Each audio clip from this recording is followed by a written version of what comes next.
नमस्कार दोस्तों। सत्य की राह कठिन होती है, लेकिन जो उस पर चलता है उसका नाम युगों युगों तक अमर रहता है। आज हम आपको एक ऐसे राजा की कथा सुनाने जा रहे हैं जिनकी सत्यनिष्ठा और धर्मपरायणता ने स्वयं देवताओं को भी झुकने पर मजबूर कर दिया।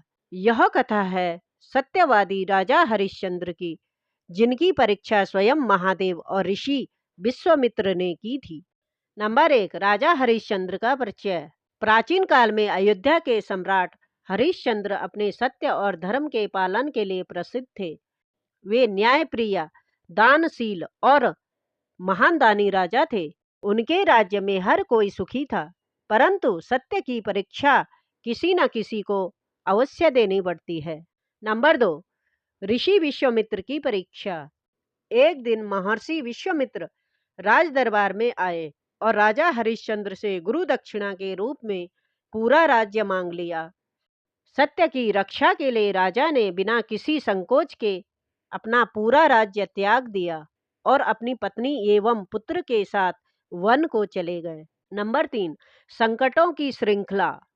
राजा हरिश्चंद्र और उनकी पत्नी शैव्या के समक्ष कठिन समय आ गया।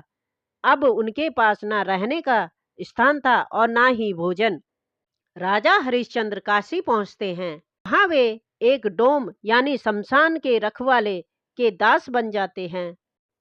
पत्नी शैव्या एक ब्राह्मण के घर नौकरानी बनती है। नंबर 4, पुत्र रोहिताश्व की मृत्यु। एक दिन राजा की पत्नी शैव्या का पुत्र रोहिताश्व सर्पदंश से मृत्यु को प्राप्त हुआ। जब माँ अपने पुत्र का अंतिम संस्कार करने शमशान पहुंची तो वहां राजा हरिश्चंद्र खड़े थे, लेकिन वे शमशान के पहरेदार बन चुके थे। नियमों के अनुसार बिना कर चुकाए दाह संस्कार नहीं किया जा सकता था। नंबर 5, सत्य की विजय। देवताओं का प्रकट होना, राजा का पुनः राजपद प्राप्त करना। इस कठोर परीक्षा को देखकर देवताओं ने राजा हरिश्चंद्र की सत्यनिष्ठा की सराहना की और भगवान शिव स्वयं प्रकट हुए। राजा को उनका राज्य पुनः प्राप्त हुआ और वे स्वर्ग को प्राप्त हुए। नंबर 6, निष्कर्ष और संदेश। राजा हरिश्चंद्र की कथा हमें सिखाती है कि सत्य और धर्म का मार्ग कठिन अवश्य होता है, लेकिन अंततः विजय उसी की होती है।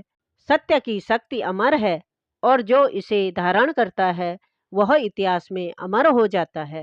अगर आपको यह प्रेरणादायक कथा पसंद आई तो वीडियो को लाइक करें, अपने विचार कमेंट में लिखें और चैनल को सब्सक्राइब करें ताकि आप सनातन धर्म की और भी अद्भुत कथाएं सुन सके।